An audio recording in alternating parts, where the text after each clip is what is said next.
ফলটা আমরা পেলাম এখান থেকে পেলাম। দেখি এগুলো পুরো জ্যান্ত,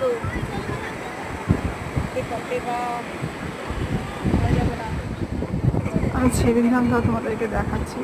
আর দেখো কি দারুণ লাগছে, কোথাও থেকে ভিউগুলো আশেপাশে ভালো লাগে, এত ভালো লাগছিল সত্যি।